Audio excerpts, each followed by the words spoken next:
Les tengo un pasaje corto, pero muy profundo. Vamos a leer del principio del libro de Génesis, capítulo 3. Vemos después de la creación que dice Dios que todo era bueno. Después ustedes saben, el capítulo 3 es donde entra el enemigo y todo se viene abajo.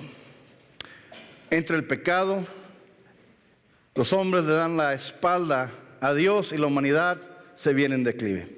Y empezamos a ver todo el problema que trajo el pecado.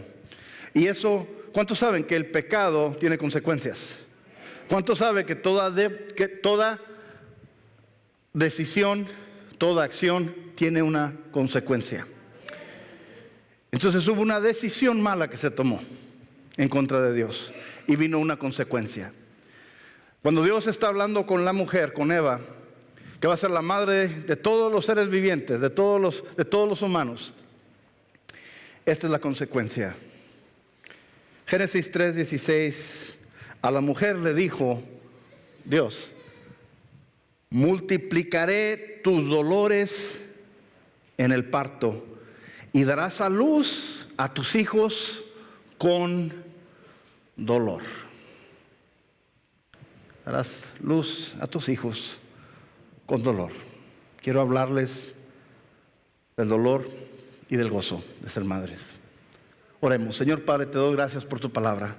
Pido que estas palabras, Señor Padre, aunque sea corto este pasaje, hay demasiada información, Señor Padre. Pido que guíes mis labios, que guíes esta enseñanza, Señor Padre, que sea tu Espíritu el que mande y dirija aquí, Señor Padre, que se manifieste tu poder en tu casa, Señor Padre, que no sea nada más mi interpretación, mi explicación de eso, sino que sea el poder de tu Espíritu Santo, Señor, aquí en esta casa. Bendice a todos los que están aquí presentes, especialmente a las mamás, Señor, que este mensaje sea para ellas, que las edifique, Señor, en estos momentos. En tu santo nombre lo pido. Amén y amén. Pueden tomar asiento, mis hermanos. A lo mejor está diciendo: pastor, ¿por qué empezó con eso? Si venía para que me animara y empezamos con... ¿Cuántas? Veo muchas mamás, creo que ya llegaron más. Levante su mano si usted es mamá. Felicidades, felicidades. Entonces, me imagino que usted experimentó lo que dice la palabra, ¿verdad? Los dolores de parto. Los dolores de parto. Dar a luz es algo muy doloroso. Es algo, y no solamente nada más es el parto lo que es doloroso, pero sino es todo lo que es la gestación, la formación de ese bebé. Por 9 meses primero empiezan como a darles un poquito de asquitos. ¿Se acuerdan de todo eso? Qué sabroso, ¿verdad? Los ascos. Y luego, como empieza a crecer el bebé, empieza a mover todos, intestinos, pulmones, hígado, todo lo empieza a hacer para los lados, a desplazar todo. Y luego batalla para respirar, ¿verdad? Y cada ratón tiene que estar yendo al baño, porque la vejiga también hay presión sobre ella. Entonces y luego el bebé se empieza a clavar, o sea. Y luego mis hijos todos sabían kung fu, así es que ya pateaban y hacían todo eso, ¿verdad? Entonces ya llega el momento donde no se puede acomodar para donde se mueva, ¿verdad? Eso me pasa muy seguido a mí todavía. Pero, y yo ni he tenido bebé, muchos me dicen. Hubo varias personas que les dije feliz Día de las Madres, me dijeron igualmente. Le dije, bueno, son tacos.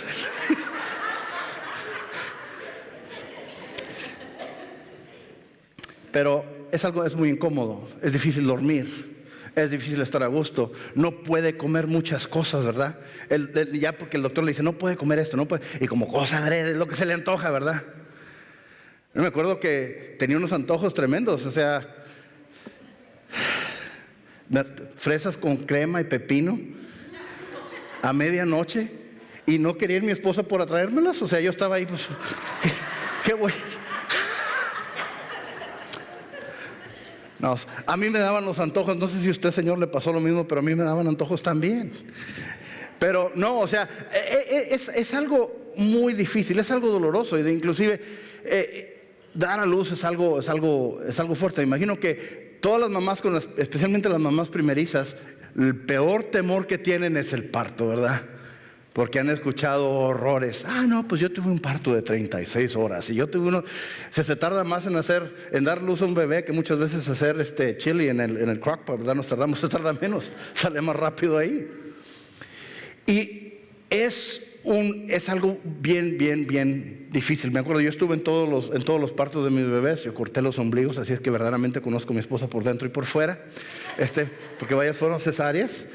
Pero he estado en todos los partos de mis hijos y he estado viendo cómo el dolor, el esfuerzo, he estado viendo todo desde las contracciones y estar de que sí, no, ya, ok, no, vámonos, y estar siempre listos. Es una cosa que le temen mucho las madres primerizas. De hecho, si vemos lo que dicen las estadísticas y la ciencia, que es un nivel de dolor muy alto. De hecho, el dolor más intenso para el ser humano es lo que es dar a luz. Creo que había leído, no sé qué tanto esté respaldado por la ciencia, pero dice, digamos, en los niveles de dolor el humano puede alcanzar o aguantar hasta 45, no sé qué medidas sean, ¿verdad? Pero leí que en un parto puede subir hasta como 53. Es algo difícil. Y ahora, no significa que antes no había dolores de parto, antes de que hubiera este pecado, ¿verdad? Que no el pecado, entonces dijo que incrementaré los dolores de partos. Entonces se multiplicó el dolor era muy alto. Y vemos en la palabra de Dios como inclusive Dios y el Espíritu Santo y los profetas y cuando están escribiendo la palabra se refieren a qué tan difícil es el dolor de parto, qué tan intenso es, y lo utilizan como punto de referencia. Salmo 48, aquí vemos a David, habla de esto. Hubo reyes que unieron sus fuerzas, que juntos avanzaron contra la ciudad, pero al verla quedaron pasmados y asustados, emprendieron la retirada. Ahí en medio el miedo se apoderó de ellos y un dolor de parturienta les sobrevino. Un dolor de parturienta. Se quedaron completamente inmovilizados. Un dolor muy intenso. Vemos también esto. Jeremías 4:31 habla de este dolor. Oigo gritos como de parturienta, gemidos como de primeriza. Son los gemidos de la bella Sión, que respira con dificultad, que extiende los brazos y dice, ay de mí, que desfallezco. Es difícil pasar por estos dolores de parto.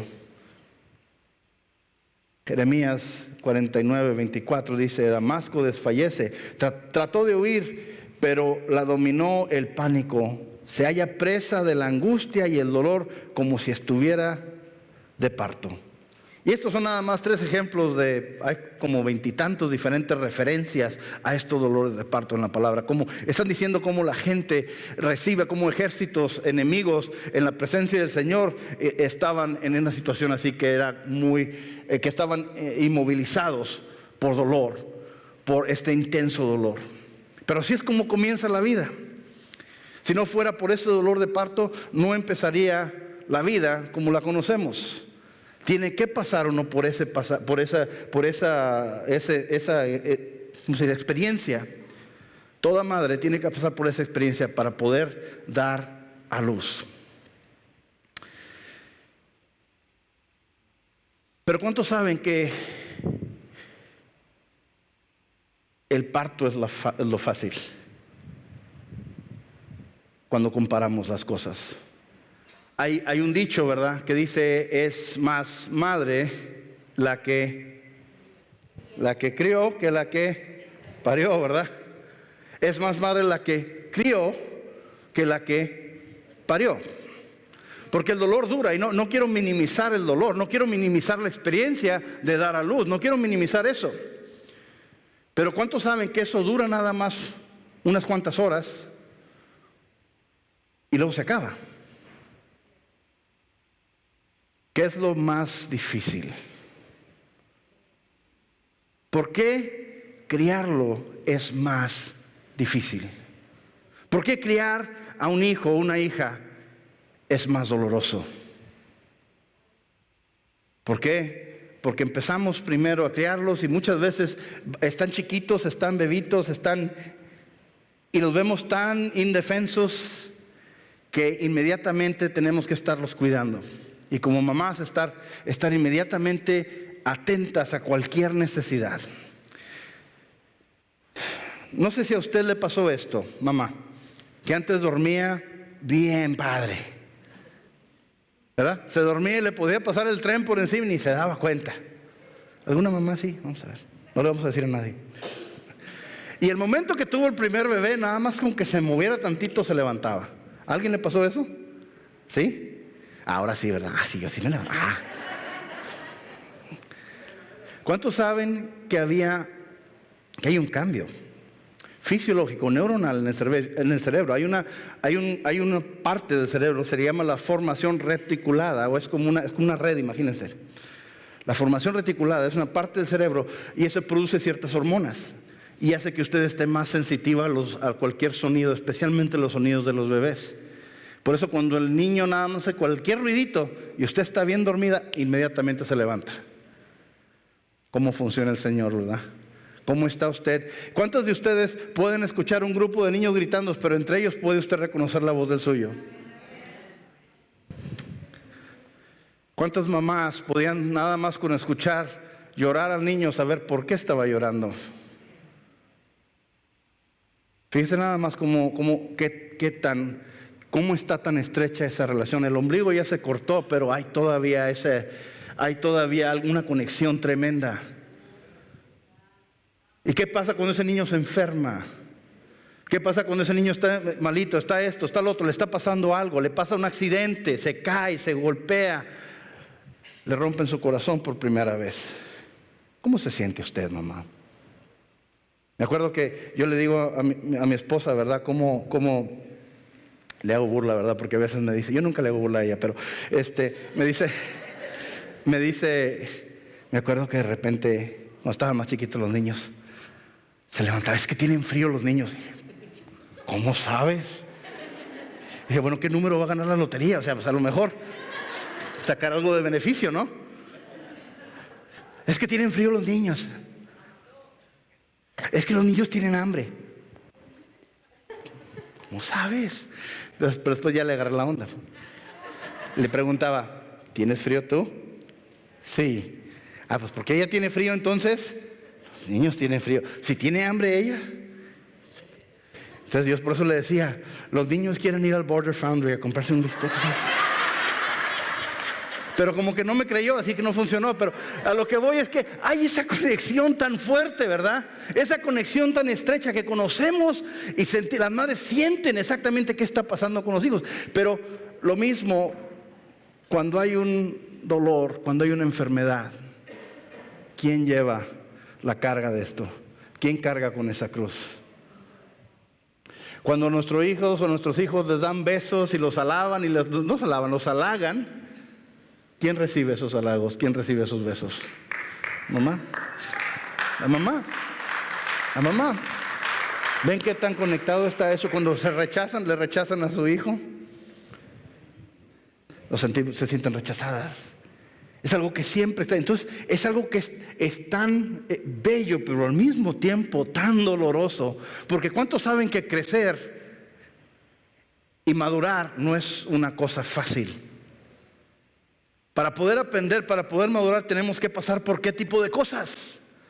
¿Cuántos se acuerdan de la película En busca de Nemo? Finding Nemo. ¿Se acuerdan de Marlin, verdad? Que era el papá. Bueno, esto es para el Día de los Padres, pero como quieras te los voy a... Él cuidaba tanto a Nemo, ¿verdad? Porque Nemo tenía una malformación, tenía una aleta más chiquita que la otra. Y le habían matado a todos los demás hijos y había perdido a sus hijos y a su esposa. Y era todo lo que le quedaba y lo protegía, lo quería siempre sobreproteger. No sé si hay madres sobreprotectoras aquí, ¿verdad? Pero me imagino que si usted conoce a una me avisa. Pero quería sobreprotegerlo y me acuerdo que una de las tortugas le dice a Marlin, si nunca lo vas a dejar que le pase nada, nunca le va a pasar nada. Se los dejo para que lo piensen. Cuando sobreprotegemos a los hijos, ¿qué pasa con su experiencia? ¿Qué pasa con su desarrollo? Si lo sobreprotegemos y nunca lo dejamos que encaren las consecuencias de las acciones, de las decisiones. Acuérdense lo que dije al principio. Cada decisión, cada acción tiene una qué. ¿Y qué es lo que queremos muchas veces hacer? Veo muchas mamás, papás también, que hacen el error de querer protegerlos, de que no encaren las consecuencias. ¿Y qué estamos criando entonces? ¿Qué estamos haciendo? Pero es por lo mismo, es ese amor. ¿Cuántas mamás dan y se olvidan de ellas mismas? Lo veo muy seguido. Lo veo muy seguido. Pero quiero que sepan que es algo difícil. Tiene usted que cuidarse a sí misma. No sé si a usted le gusta volar. Siempre que le digo a las personas, les pregunto, ¿le gusta volar? Me dicen, en avión. Le dije, pues ya he intentado sin avión, pero no me ha funcionado muy bien. No sé a usted, ¿verdad? En avión, obviamente con avión, ¿verdad? De hecho, ahorita mi hija se debe estar abordando un avión porque ya viene para acá de California. Ahorita viene en camino mi bebé. Gracias. Sí. Yo le enseñé a abordar aviones y ya sabe abordar aviones ella sola. Qué buena onda. Gracias.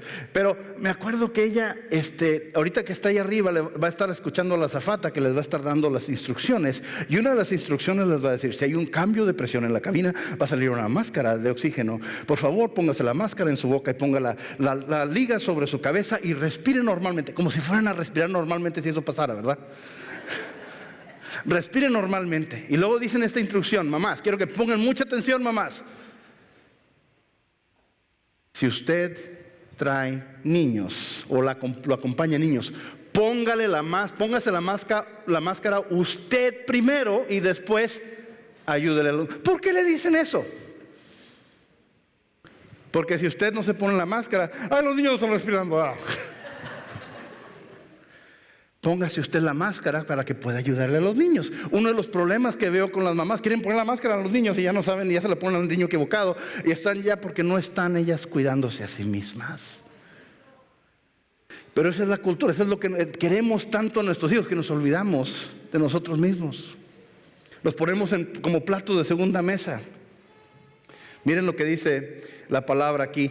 Vemos una madre que estaba desesperada y estaba buscando la ayuda de Jesús. ¿Cuántos de ustedes, cuántas mamás han estado desesperadamente asustadas con sus hijos y no saben a dónde recurrir? Se sienten impotentes, no hay forma de hacerlo. ¿Qué haría usted para que su hijo se mejorara? Lo que sea, ¿verdad? Ningún sacrificio es suficientemente grande. ¿Cuántos de ustedes sacrificarían su ego? Muchas mamás lo harían. Y aquí vemos una mamá haciendo para lo que son buenas las mamás.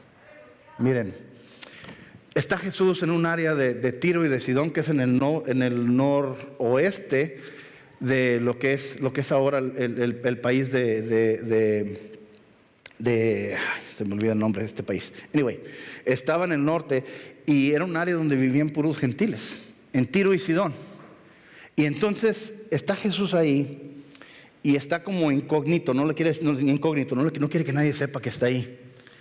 Miren lo que dice, Marcos 7:24. Jesús partió de ahí, fue a una región de Tiro. En la región de Tiro, entró en una casa y no quería que nadie lo supiera, pero no pudo pasar inadvertido.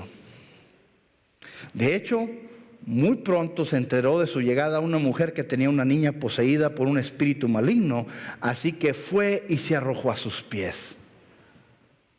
Esta mujer era extranjera, sirofenecia de nacimiento, y le rogaba que expulsara el demonio que tenía su hija. ¿De dónde era esta mujer? Era de origen sirofenecio. La fonesia es donde sacamos las fonéticas, ¿verdad? Todo lo que son los nombres, los fenicios, ¿verdad? De la parte de Siria y Fonesia. Personas gentiles, personas que no eran judías, que eran paganos, no tenían relación con el Dios de la Biblia. Pero ¿cuántos saben que Jesús no vino a morir solamente por los judíos? Vino a morir por todos.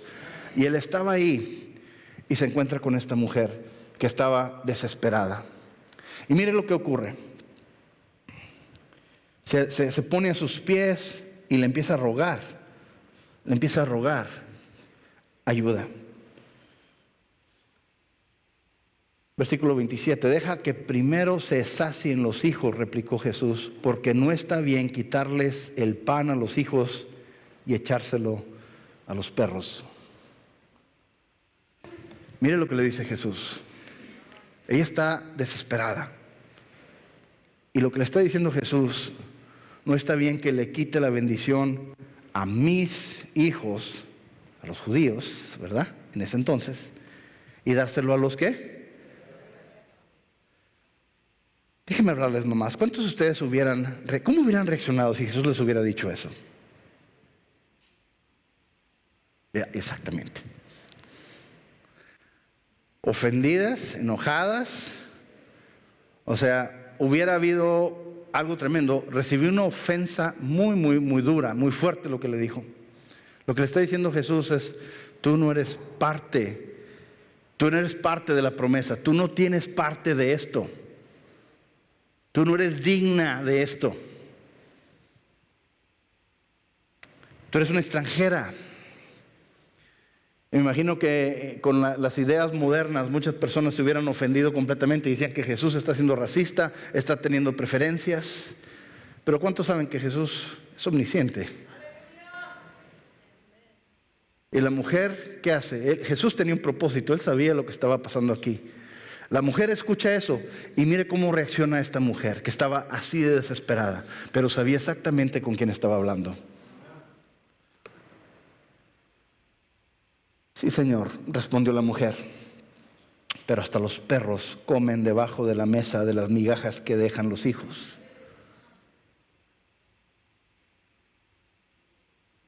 Aceptó lo que le dijo Jesús, pero está reconociendo que Él tiene la solución. Y dice: me conformo con las migajas que se caigan de la mesa, Señor. Los judíos todavía no le creían a Jesús. Los judíos todavía no escuchaban a Jesús. Los judíos todavía no creían que Él era quien decía que era. Ella, siendo extranjera, sí creía. Y vemos esta humildad que hay en su vida, en su corazón. Y al humillarse, a pesar de, aquí Jesús está haciendo algo. Jesús estaba orquestando algo porque quería demostrarle algo a la gente. Jesús le dijo: por haberme respondido así, puedes irte tranquila, el demonio ha salido de tu hija. Por haberme respondido así. ¿Qué es lo que hizo la mujer? Reconoció quién era Jesús, se humilló ante Él, lo fue a buscar, fue y entró a una casa que a lo mejor ni siquiera era bienvenida, porque Jesús, si estaba siguiendo las reglas, estaba dentro de una casa de un judío. Y esta mujer, que no era judía, entró a esa casa, aunque no era bienvenida ahí, aunque le hicieron caras, aunque le hicieron el fuchi, ella como quiera fue y buscó a Jesús. Jesús también la bateó al principio. Pero que cuando una mamá está desesperada, ¿qué la va a quitar de su misión? Nada. Recibió ofensas, recibió rechazo, pero al fin, ¿qué fue lo que pasó? Recibió la bendición. Que porque haberme respondiste así, porque me estás reconociendo por quien yo soy. Ahora no, antes no eras parte, porque de nacimiento no eras parte del grupo, pero porque tú crees quien yo soy. ¿Qué fue lo que dice la palabra? Vino a los suyos y los suyos no lo recibieron, pero todo aquel que creyó en su nombre, que lo recibió, a ellos les dio el derecho de ser hijos de Dios. Inmediatamente respondió. Y luego dice aquí, miren, cuando ella llegó a su casa, encontró a la niña acostada en la cama, el demonio ya había salido de ella. Amén. Cuando esté usted en crisis, cuando esté usted desesperada, cuando no sabe qué va a pasar, ¿con quién debe acercarse? Con Jesús. No importa dónde esté, no importa dónde haya estado, no importa qué decisiones haya tomado, si usted se acerca a Él, Él va a responder. Amén.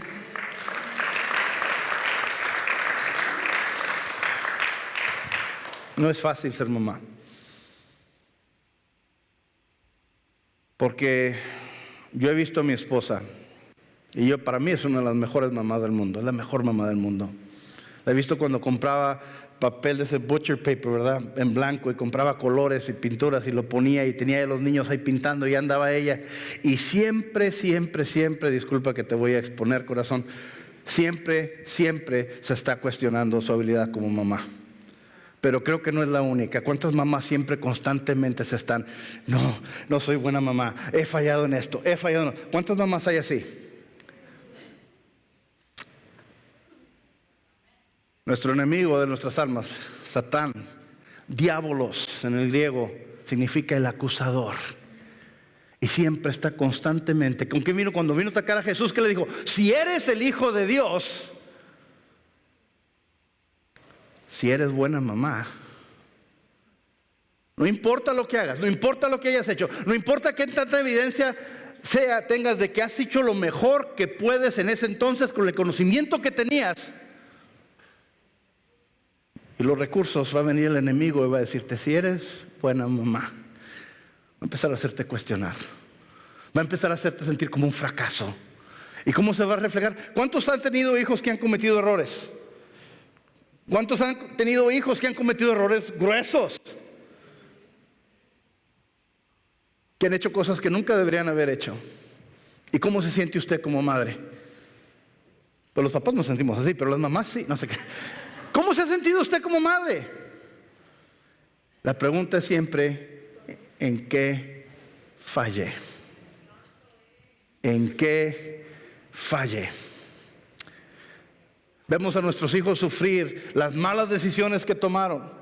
Los vemos en la cárcel, los vemos alejados de Dios, los vemos metidos en todo tipo de pecado, los vemos viviendo de una manera que nunca les enseñamos. Y la culpa siempre va a venir ¿sobre quién?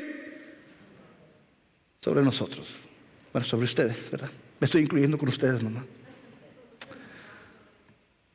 Mire, cuando Jesús había nacido y lo traen, lo presentan en el templo de Dios, había un profeta, un hombre que estaba esperando la llegada de Dios. Se llamaba Simeón. Y traen a Jesús, y él ve que traen a Jesús. Y él ya era de edad avanzada, él sabía, él estaba lleno del Espíritu Santo, y él le había revelado que él iba a ver con sus ojos al Mesías. Lucas 2:25. Ahora bien, en Jerusalén había un hombre llamado Simeón, que era justo y devoto, y aguardaba con esperanza la redención de Israel.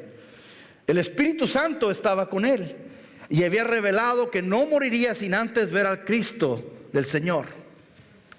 Movido por el Espíritu fue al templo, y cuando el niño Jesús lo llevaron sus padres para cumplir con la costumbre establecida por la ley, Simeón lo tomó en sus brazos y bendijo a Dios. Según tu palabra, soberano Señor, ya puedes despedir a tu siervo en paz, porque han visto mis ojos tu salvación, pues has preparado a la vista de todos los pueblos luz que ilumina a las naciones y gloria de tu pueblo Israel. El padre y la madre del niño se quedaron maravillados por lo que se decía de él. Simeón les dio su bendición y le dijo a María, la madre de Jesús: este niño está destinado a causar la caída y el levantamiento de muchos en Israel y de crear mucha oposición, a fin de que se manifiesten las intenciones de muchos corazones. ¿Cuántos les gustaría escuchar eso? Que este niño tiene un destino grandísimo. Nos gusta escuchar eso, ¿verdad? A mi hija la nominaron para la National Honor Society. A mi hija, escuchar esas grandes cosas. Dios tiene grandes cosas para este muchacho. Pero no se acabó ahí el mensaje. Y esto va para ti, mamá. En cuanto a ti, una espada te atravesará el alma.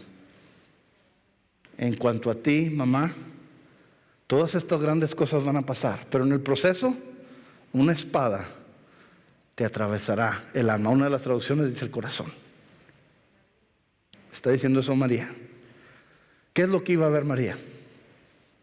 ¿Qué es lo que iba a ser testigo a ella? Porque dicen que cuando estaba en la cruz Jesús, había mujeres y entre ellas estaba su madre. Inclusive Jesús ahora la deja a cargo de Juan, de su discípulo. Le dice: hijo, aquí está tu madre. Y ya vio todo lo que le hicieron a su hijo. No es fácil ser mamá. No solamente empieza el dolor de parto, sino sigue cuando ese niño crezca. Y ya cuando tiene 5 años ya se acabó, ¿verdad? No, puede tener 55 y aún sigue ese dolor, aún sigue el temor. Mi mamá de vez en cuando: ay muchacho, deja de estar levantando todo eso que estás levantando, te vas a lastimar la espalda. O sea, mamá, tengo 48 años, ya voy para 49. O sea, ya no soy un niño, ya como que ya puedo tomar decisiones. Pero todavía, ¿cómo me ve mi mamá? Me ve como un bebito chiquito hermoso, ¿verdad? Todavía estoy hermoso, sí, pero bueno. Pero así nunca me va. O sea, así es mi madre. Siempre va a ser y siempre me va a ver así. Y usted, no importa qué tan grande sea su hijo, qué tan educado, qué tanta experiencia, en qué posición llegue, siempre va a ser su bebecito, ¿verdad? Siempre. Siempre. Su hijo va a tomar decisiones malas, su hija va a tomar decisiones malas. Es parte de la vida. Pero ¿qué podemos hacer? ¿Qué puede hacer usted? Y si no lo ha hecho, puede empezar hoy. Puede empezar hoy. Mire lo que dice la palabra en Proverbios 22:6. Instruye al niño en el camino correcto, y aún en su vejez no lo abandonará. De hecho, si nos vamos al hebreo, el hebreo lo que dice, las instrucciones nunca lo abandonarán a él. Las instrucciones que usted le da a su hijo acerca del camino de la palabra de Dios, esas instrucciones nunca van a abandonar a su hijo. No es que su hijo no los abandone a ellas. Ellas nunca lo abandonan, porque para donde se vaya, él va a traer esos fundamentos. ¿Cuántos se acuerdan de la historia del hijo pródigo? Aunque hablan del padre, pero imagínense, es lo mismo, lo podemos aplicar muy fácil. ¿Cuántos hijos pródigos tenemos aquí representados? ¿O hijas pródigas? A nadie quiere levantar la mano, pero bueno. Pero miren, hay esa realidad de que nuestros hijos no son perfectos. ¿Cuántos padres perfectos hay aquí? ¿Cuántos crecieron en una familia perfecta? ¿Soy el único? No se crean. No, nadie. ¿Y qué hacemos? ¿Qué hacemos cuando nosotros somos padres? Empezamos a enseñarles lo que nos enseñaron a nosotros. Miren, yo me acuerdo que yo me prometí muchas veces, cuando crezca yo nunca voy a hacer lo que hizo mi mamá, porque ella siempre se irritaba y enojaba y así, y así, y así. ¿Cuántos han tenido ideas similares? Cuando yo tenga mis hijos nunca voy a hacer esto y así. Y luego tienen los hijos, ¿y qué hace? Exactamente lo mismo, ¿verdad? Porque siempre hacemos lo que aprendemos. Sus hijos no van a hacer lo que usted les dice, van a hacer lo que lo ven a usted hacer. Yo sé que es difícil. ¿Quiere que su hijo aprenda a leer la Biblia? Lea la Biblia. Si quiere que su hijo sea obediente a Dios y tenga temor de Dios, tenga temor de Dios. Amén. Hay que cambiar ciertas cosas. Entonces hay que instruirlos en la palabra de Dios. Denle gloria al Señor. Denle gloria al Señor.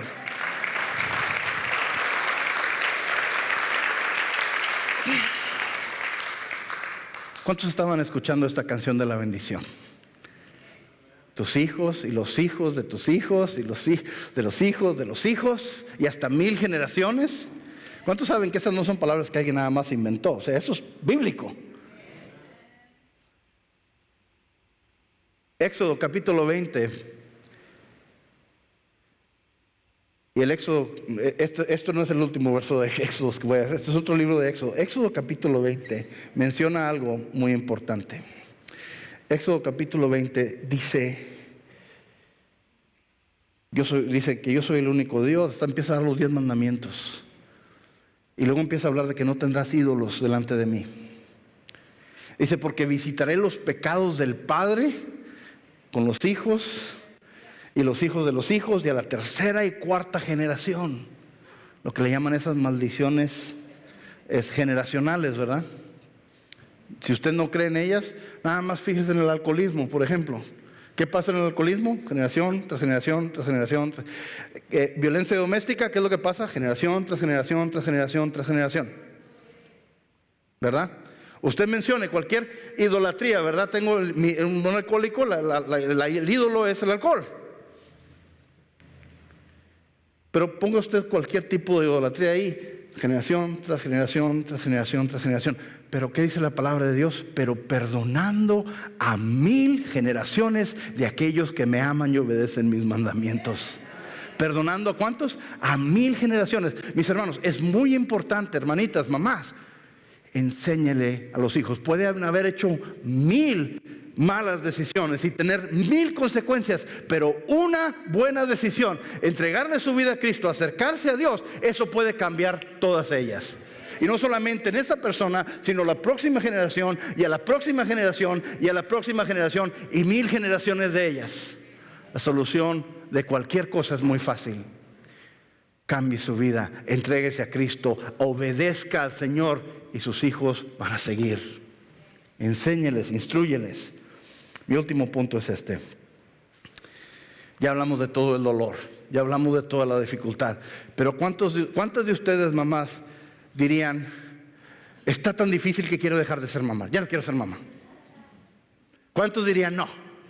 No, sí, claro, les gusta la mala vida, ¿verdad? No. ¿Por qué no lo cambiarían por nada? ¿Por qué no cambiarían todos estos problemas, todo este dolor, toda esta dificultad? ¿Por qué no lo cambiaría por nada? Si pudiera volverlo a vivir, lo haría de nuevo. ¿Por qué? Por la satisfacción que trae, por el gozo que trae de ver a su hijo, a su hija creciendo, verlos ir a la escuela, graduarse de kinder, graduarse de primaria, graduarse de preparatoria, y ir avanzando, ir creciendo, ir viendo cómo van abriéndose caminos, ver cómo su personalidad se está desarrollando, ver los dones que les dio el Señor, ver sus habilidades, sus capacidades, empezar a verlos desenvolverse. Es algo que no lo podemos poner precio. Otra referencia al parto que habla Jesús es esto. En Juan 16:20 dice esto: ciertamente les aseguro que ustedes llorarán de dolor mientras que el mundo se alegrará. Se pondrán tristes, pero su tristeza se convertirá en alegría. Le está diciendo a sus discípulos, está despidiendo de ellos. Les está diciendo, va a pasar algo muy, muy serio. Va a ir a la cruz, ¿verdad?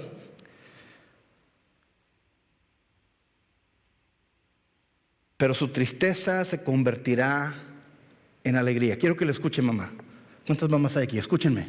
Su tristeza se convertirá en alegría. Miren,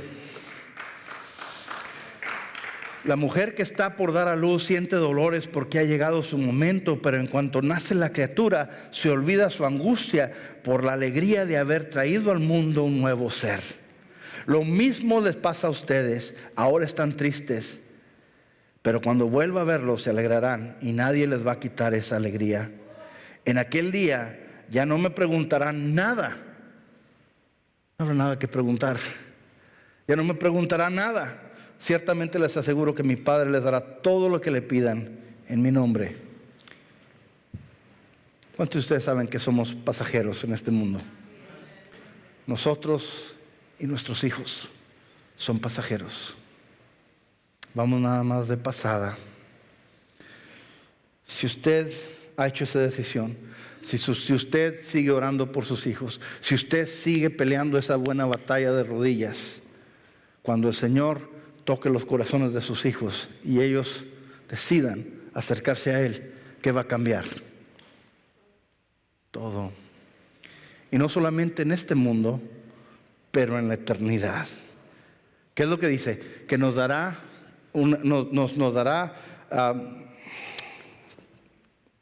estoy pensando en inglés, se atoró el cambio. Beauty for ashes, ¿verdad? A garment of praise instead of a garment of... No nos va a dar traje de luto, nos va a dar traje de fiesta. Amén. Va a cambiar todas esas cosas. Dice que en ese momento se nos van a abrir los ojos y vamos a ver todas las cosas. Y todo lo que nos dolía, todo ese dolor se quitó. Dice, ya no me preguntarán nada, no me harán preguntas. ¿Por qué? ¿Cuántos de ustedes tienen preguntas ahorita? Del comportamiento de nuestros hijos, de qué tan buenas madres hemos sido, de qué han hecho, de qué, en qué han fallado, en qué han quedado. Pero el momento en que estén ustedes ahí y vean generación tras generación tras generación y que el Señor se movió en todos ellos, ya no habrá preguntas. Todos los problemas se quedaron atrás. Ese es el verdadero gozo. Usted piensa que vivir en este mundo y ver los problemas que vive la gente y viven sus hijos, las decisiones que toman, eso es todo. No, hay mucho más. Hay mucho más. Acuérdense, podemos hacer 1000 decisiones, pero Jesús, lo que hizo Él en la cruz, para usted, para sus hijos, es que todo quedara en una decisión. Y con esa una decisión, todo cambia. Todo cambia. Libro de Éxodo, capítulo 1, dice aquí algo tremendo de cómo generaciones, el Señor está interesado en generaciones. A la mujer se le dio la habilidad, la capacidad de dar a luz, de dar hijos. Porque ¿cuántos saben que una generación, las multitudes pueden cambiar toda una nación? Pueden cambiar toda una nación. Aquí estamos viendo en el libro de Éxodo, estamos viendo cómo todo el pueblo de Egipto les empezó a tener miedo a los judíos, que los tenían de esclavos. Y la razón por qué les empezaron a tener miedo es que eran muchos. Eran muy fértiles las judías, eran muy fértiles las hebreas. De hecho, el mismo faraón mandó que mataran a los niños cuando nacieran, a los niños varones. Pero ¿qué es lo que le decían? Para cuando llegamos ya dieron a luz. Miren, murieron José y sus hermanos y ahora toda aquella generación. Sin embargo, los israelitas tuvieron muchos hijos y tal grado se multiplicaron que fueron haciéndose más y más poderosos. El país fue llenado de ellos. Pero llegó al poder de Egipto otro rey que no había conocido a José y le dijo a su pueblo: cuidado con los israelitas, ya que son más fuertes y numerosos que nosotros. Vamos a tener que manejarlos con mucha astucia, de lo contrario seguirán aumentando y si estallara una guerra se unirán a nuestros enemigos y nos combatirán y se irán del país. Aquí es donde empieza el problema. ¿Y cómo empezó? Con las mamás. El problema para los egipcios: los judíos estaban reproduciendo, las mamás estaban produciendo hijos y esos hijos estaban creciendo y estaban haciéndose fuertes, que empezaron a ser un reto, una afrenta para los egipcios. Vamos a deshacernos de ellos. Ahorita escucho tantas personas que me dicen, y he escuchado varias veces esto: es que ya no sé si tener hijos o no, me voy a casar pero no quiero tener hijos porque es que mira cómo están las cosas en el mundo. Ok, yo entiendo, nadie quiere traer un hijo a un mundo donde hay problemas, pero ¿cuándo ha dejado de haber problemas en el mundo? Siempre ha habido, ¿verdad? Y si nosotros que servimos a Dios y tenemos la palabra de Dios no queremos tener hijos para afectar la oscuridad del mundo, entonces ¿qué estamos haciendo? Ahorita tenemos la idea, claro, de tener cuidado de esto y lo otro, yo entiendo, pero verdaderamente, ¿qué estamos haciendo para impactar el mundo? Muchas personas me dicen, es que tengo miedo de tener bebés porque miren cómo van las cosas y lo que se está enseñando. Y dije, no, acuérdense, enséñenles los fundamentos para que ellos sean la luz. En vez de nosotros reducirnos y dejar de crecer, dejar de ser más cristianos, entonces no podemos hacer eso. Tenemos que cambiar este mundo. Finalmente, quiero hablar lo que dice los Salmos. Salmo 127. David habla de la importancia de los hijos y cómo ellos son herencia del Señor. ¿Cuántos saben que cada hijo es un regalo de Dios? Cada hijo es un regalo de Dios. Vamos a ponernos de pie, mis hermanos, para escuchar esto. Nuestros hijos son una herencia del Señor. Salmo 127 nos dice esto: los hijos son una herencia del Señor. Los frutos del vientre son una recompensa. Como flechas en las manos del guerrero, con los hijos de la juventud, son los hijos de la juventud. Dichosos los que llevan su aljaba con esa clase de flechas. No serán avergonzados por sus enemigos cuando litiguen con ellos en los tribunales. Los hijos son como ¿qué? Flechas en las manos de un guerrero. ¿Cómo se utilizan las flechas? Qué bueno que preguntó. Las flechas se lanzan, pero tenemos que apuntar. Tenemos que ser precisos para poder lanzar esa flecha a donde tenemos que lanzarla. ¿Y cómo vamos a hacer eso? Más con el Espíritu Santo, con la palabra de Dios. Eso es lo que nos va a dar los parámetros. Eso nos va a dar la sabiduría. Eso nos va a dar el blanco al que vamos a tirar. Amén. No importa qué tantos errores hayamos hecho, no importa qué tantas cosas hayamos pasado, mamá, no importa qué tantas malas decisiones haya usted tomado. Quiero decirle esto: Para usted lanzar una flecha, ¿qué tenemos que hacer con la flecha? Tenemos que jalar. Muchas veces pensamos que vamos para atrás, que en vez de ir para adelante van para atrás. Mis hermanos, para poder lanzar una flecha primero tenemos que jalarla y después viene el impulso.